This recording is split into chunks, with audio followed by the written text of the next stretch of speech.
বরাবরের মতো এবারও নেতাকর্মী, কূটনীতিক, সুশীল সমাজ ও সাধারণ মানুষের সাথে ঈদের শুভেচ্ছা বিনিময় করেন বিএনপি চেয়ারপারসন বেগম খালেদা জিয়া।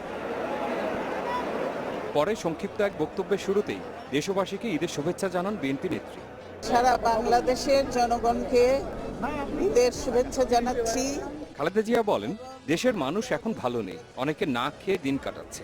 ঈদের আনন্দ তাদের কাছে স্বপ্ন। কিন্তু এই বছরে ঈদের কোনো আনন্দ আমাদের মাঝে কারো মাঝেই নেই, কারণ যে সারা দেশে যত দুর্ঘটনা ঘটেছে এই বছরে, কাজের ফলে মানুষের মনের মধ্যে কোনো আনন্দ নেই।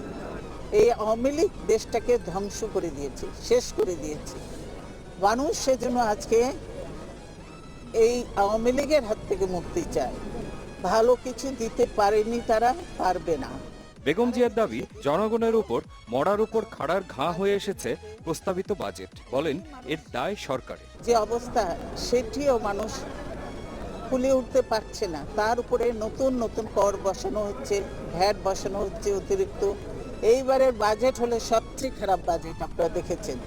ওদের নেতা কর্মীরাই ওদের অর্থমন্ত্রী কিভাবে গালাগালি করেছেন, কিন্তু তার জন্য কি শুধু অর্থমন্ত্রী দেয়? আদেশ নির্দেশ সবকিছু তো এক জায়গা থেকেই হয়, সবকিছু তিনি সেভাবেই কাজ করেছেন, কাজেই দায়টা চাপিয়ে দেওয়া হয়েছে তার উপরে। প্রধানমন্ত্রীর অধীনে নির্বাচন অবাধ ও নিরপেক্ষ হতে পারে না বলেও মন্তব্য করেন খালেদা জিয়া। আওয়ামী লীগের সন্ত্রাসী বাহিনী যেভাবে দেশ জুড়ে তাণ্ডব চালাচ্ছে, তাতে এটা আরও পরিষ্কার হয়েছে। হাসিনাকে রেখে, ক্ষমতায় রেখে নির্বাচন করলে সেই নির্বাচন কোনোদিনও সুষ্ঠু হবে না, নিরপেক্ষ হবে না, এবং ভোটাররা ভোট দিতে যেতে পারবে না ভোট কেন্দ্রে।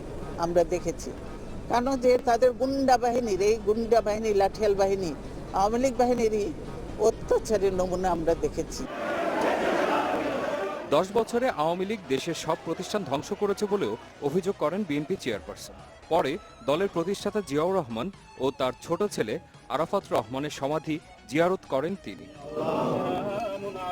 মহসিনুর রহমান বাদল, চ্যানেল 24, ঢাকা।